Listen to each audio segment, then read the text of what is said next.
मालिक ने वैसे तो ठोक कर कह दिया कि कामी क्रोधी लालची इनसे भक्ति ना होई, भक्ति करे कोई सूरमा जात वर्ण कुल कोई।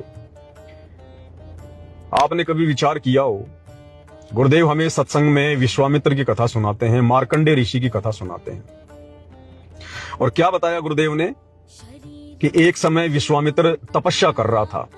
इंद्र को चिंता हो गई, अब इसकी तपस्या कैसे खंडित की जाए, इसके तप को कैसे खंडित किया जाए। तो सबसे बड़ा जो दाव है इनके पास में, काल के पास में सबसे बड़ा जो चाल है वो है स्त्री, विषय वासना। तो इंद्र ने क्या किया, उर्वशी को भेज दिया। वो आई अर्धनग्न कपड़ों में, डांस करने लगी, अपनी महक छोड़ दी उसने, और विश्वामित्र के आगे अर्धनग्न होकर नाचने लगी। धीरे धीरे विश्वामित्र की आंखें खुल गई। आंखें खुलने के बाद में विश्वामित्र की उसके प्रति आसक्ति हो गई। दोनों ने आपस में प्यार प्रेम किया, शारीरिक संबंध बनाए, और विश्वामित्र ने उससे शादी कर ली। शादी के कुछ वर्ष बीत गए, एक लड़की हो गई। और जब इंद्र ने देख लिया, जब काल ने देख लिया कि विश्वामित्र का तप यानी भक्ति जैसा वो करते थे वो खंडित हो चुकी है, उस समय उसने उस उर्वशी को आज्ञा दी कि अब तू वापस आ जा, तेरा काम पूरा हो गया। तो उर्वशी ने कहा कि ऋषि जी अब मैं चली, मेरा काम पूरा हो गया, ना तू मेरा पति ना मैं तेरी पत्नी, और तू काहे का भगत है, तू काहे का ऋषि जी है। घर छोड़ के निकला था भगवान प्राप्ति के लिए, भगत बना था भगवान के लिए कि मन कर्म आत्मा से मैं पाक और पवित्र रह के भगवान को प्रसन्न करूंगा, और एक औरत के चक्कर में आके तूने अपनी भक्ति बर्बाद कर ली, अपना तप खंडित कर लिया तूने, संभालिए बेटी, और चली गई। अब भाई और बहनों, विश्वामित्र का तप किसने खंडित किया? एक स्त्री ने।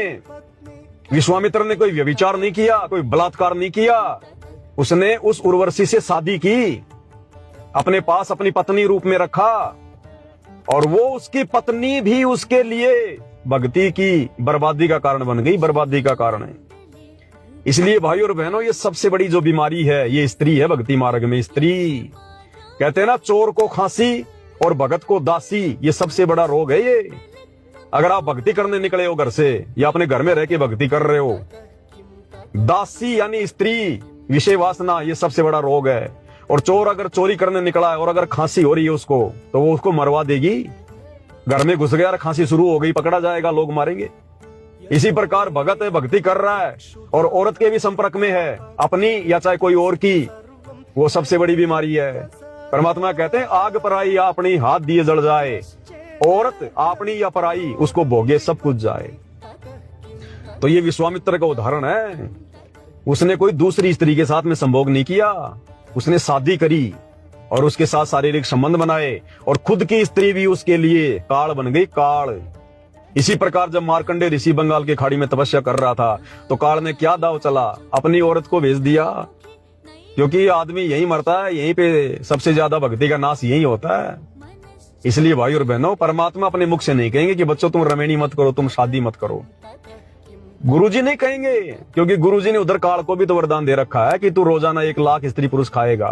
तो गुरुजी अगर मना कर देंगे कि कोई शादी नहीं करेगा, बच्चे पैदा नहीं करेगा, ये तो काल का जाल है, तो फिर काल के लिए बच्चे कहां से पैदा होंगे?